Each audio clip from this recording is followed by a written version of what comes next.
Hello, everyone. Yeah, I'm recording with my voice, which shouldn't be too big of a deal. Um, I just gotta make sure that the mic audio is balanced out with the game audio. So, well, let's try this anyway. Anyway, this is the second part to Italy Chase demo. Last time I showed around a basically a chase between two vehicles with a big performance gap, I would say. Um, and I was able to keep up with the AI set to AI chase mode with a much worse handling car in terms of raw, like handling performance. The tires, the car that I was chasing was on slicks. I was on sport tires, which are a lot very slippy. They're pretty slippy. And then my also, it's a heavier car. It the power is comparable though, I will say. And yeah, also the downforce. Although the AI does not use the downforce. The AI does not use the downforce. We already know that. We already also know that the calculation of downforce in BeamNG is it can be pretty inconsistent and pretty scuffed. So, which is probably why the AI isn't actually using it. Anyway, moving on. Part two here, I would like to show basically um, an interesting discovery I've made. First of all, I have slightly changed the setups. I've gone to slightly more understeery setups. The front car, or the rally car, I guess I should call it. It was struggling with oversteer, snap oversteer under braking, which I had fixed. It was a simple suspension weird thing through updates, but now it works fine. And the wagon, the station wagon, the big station wagon that I'll be chasing with, I have changed also to a slightly more understeer, not just slightly more understeer setup, more like the. Again, it's a weird thing where this config was a config I started when before the 800 series ETK got its remaster or refresh rather, and that's why the suspension setup was really scuffed, and it literally just had no rear grip. Like it had no rear grip, as in it was like so much positive toe, positive camber. It was very scuffed. It was very weird, and now I basically put a much more banal setup. But it does become more understeery because basically how the how the setup before even was able to um, like how it was able to oversteer the entire time in the corners was because the rear had absolutely no mechanical grip. Now it has a normal setup, it's a normal vehicle, and it works pretty normally. It is a bit more understeery though, because it is a pretty heavy car. And so, I have tested it again with a newer version. I would say there is no major difference, but I'll just let play the clip. I'll just play the replay here. So let me just bam. There we go.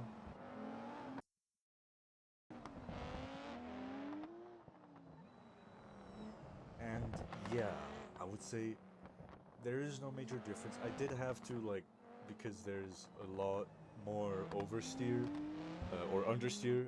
I do have to get on the brakes to get better rotation in the car, but it was very much manageable so that I could like I could fix it pretty well and adjust my driving style just a bit because the setup is now not totally scuffed.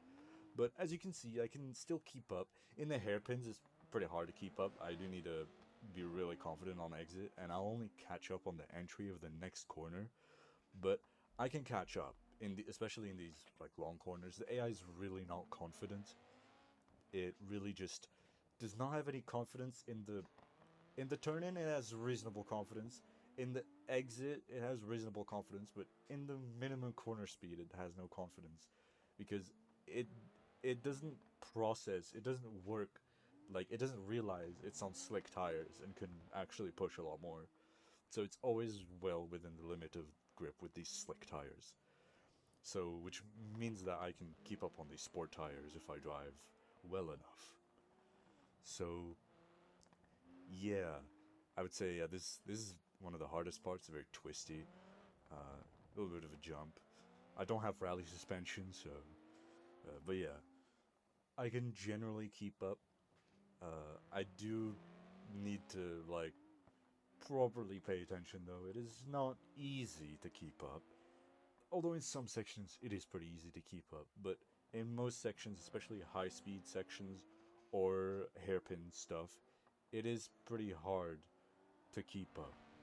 So, but I can still keep up. That is the most important thing. Yeah, I had a little bit of a bonk with the guardrail, but it didn't really give me much damage, and I could still keep up. Through this section, the rally car wasn't very fast. A little bit of a jump, and yeah, up the hill, and again a little bit of a crest here. And yeah, then also the AI, it does not take into account elevation, which is like big elevation changes and jumps, which is very funny because there's something which you already saw in the last video, which is gonna happen again. It's just gonna do a big yeet here. Yeah, one of those. And then I just reset the car. We continue from that point on, and yeah, I can keep up. Also, fuel loads. I have much more fuel load on my wagon than the rally car has. Plus, the rally car burns a lot more fuel than the wagon does. So, yeah. Anyway, let's continue. Yeah, I just can. It's not just that I know the road. Even if I don't know the road, I can keep up reasonably well. It's mostly being familiar with the car, I suppose, or just having adjusted my driving style. I would say I would say keeping up with sport tires with a slick tire AI car, it's not easy. It is very much possible. It is very much within the realm of possibility if you do a little bit of practice or know your car a reasonable amount. This high speed section is pretty fun, but yeah, I can keep up in the braking zone. The AI, sometimes the AI is really confident on the brakes, especially on circuits, but in these sections it's not really confident on the brakes, and in the medium speed corners it just is really slow. It just doesn't want to accelerate, except on the I gave the AI a bit of a bonk, which I decided to call it an end, and then I spun out. So yeah, then we have our next replay, which I'm going to show, which is where I made an interesting discovery, which is that I switched. Normally, I use the chase AI mode. I set the, or not the chase AI mode, but the flee. I basically set the AI, the other AI in the game, to flee, which basically takes them. They basically take a route which doesn't make them lose much speed, and they do things so that like they don't get corner bombed and whatnot. Because like it's probably made for like these police chase videos and whatever. But that's what most people use when they want to race against an AI. But what I have figured out is if you change the AI behavior to random, not just chase, which, you know what, it would be a lot better if the chase AI was actually, um, if the chase AI was actually, as quick as the setting the AI to random path and then trying to follow it. It would be great because with random paths, it really just takes random paths. And if you're like on a circuit and you're trying to have a high speed, you're trying to make the car basically not just go off to a random road, a small road, and go back into a town. And now you want to stay on the actual circuit, but and also you don't want the car to go backwards if it has a spin, which does happen with these AIs. They do spin especially if they push, but it depends, I suppose, on the circuit and on the setup as well. But yeah, if you set the AI to random, it will have a lot more pace, and I will just play the I'll play the replay here. So in the beginning, I can still sort of keep up because this is like a medium speed section, and the AI is not really confident in these. That's still the case, but for whatever reason, it's just a lot more aggressive on the brakes. It has more confidence in the turning of the in the grip of the car, um, and also in the exit. So yeah, just watch me basically get absolutely gapped by this car. I'm trying my best, and I will have a little bit of bump with the guardrail, but it's nothing. It's nothing major, and the car still handles normally, so it doesn't. Don't worry about that.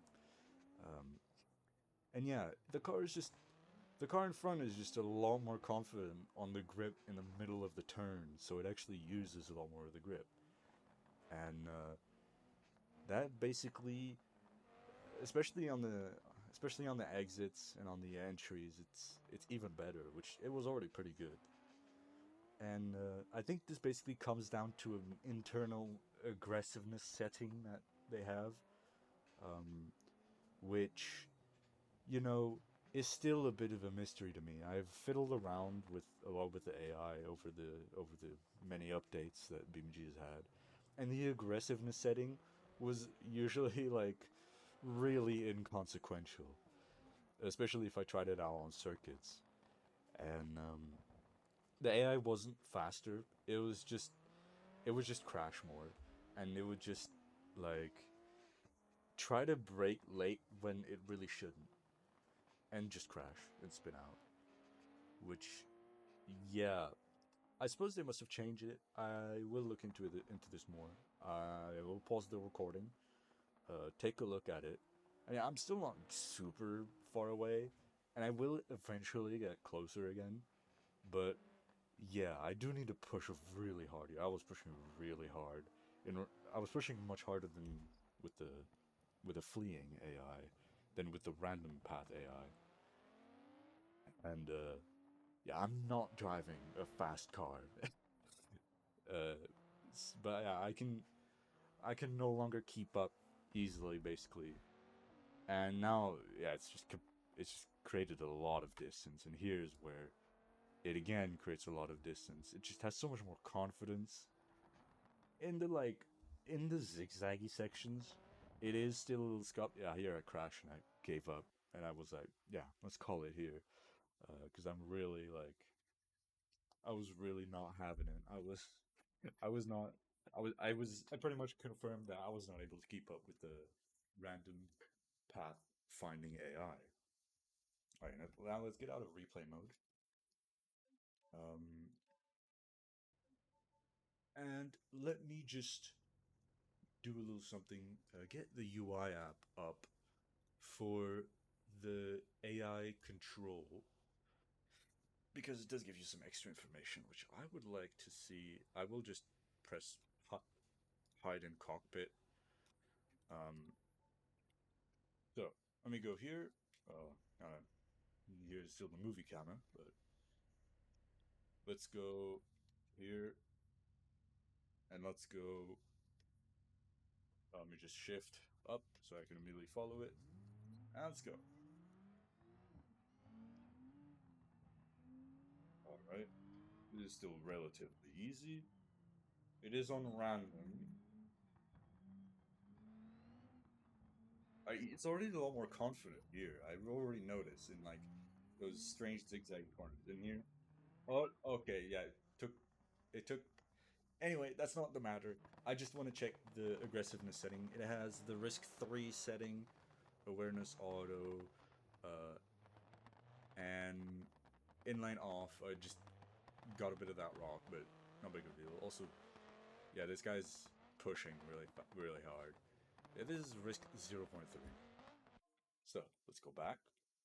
And if I remember correctly, right, the AI when it's being chased by somebody, it does have a few quirks. Like when it's further away, it goes slower. It takes things a lot more easy.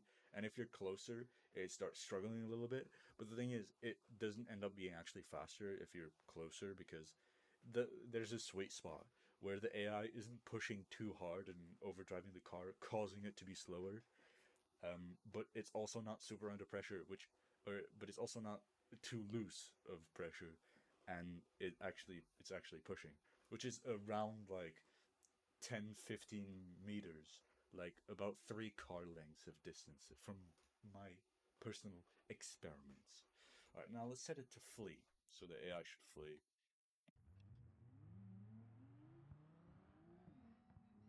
And now let's see how well I can keep up. Oh, of course, I did not expect that dirt turn over there, but which can, yeah, that's how improvised videos go. Well, anyway, you should go around the hairpin, even around this hairpin, and then I power out. I can still sort of keep up, and then in here it loses a lot of that speed.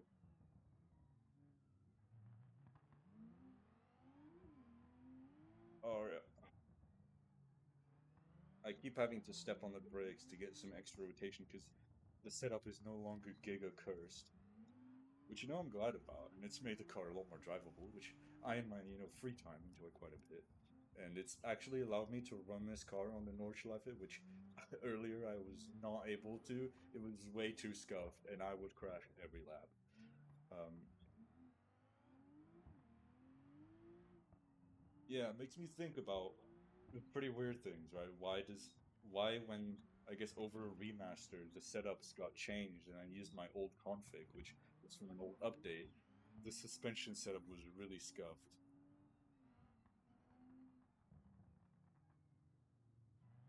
Yeah, so I can keep up here, right? All right, now let me pause this. Let me go here, and it still has risk 0.3. So I think this just has to do with what I explained earlier with how when you're close to it, it's under pressure, and it ends up getting slower, even though it's supposed to drive faster. And but when it goes very far away from you, that's when it starts to push less. Um, and there is that sweet spot where it's really fast. And with the random mode, I guess it just doesn't really have to worry about any of that. So I'm going to look into this further, and that is the video for now. Thank you very much.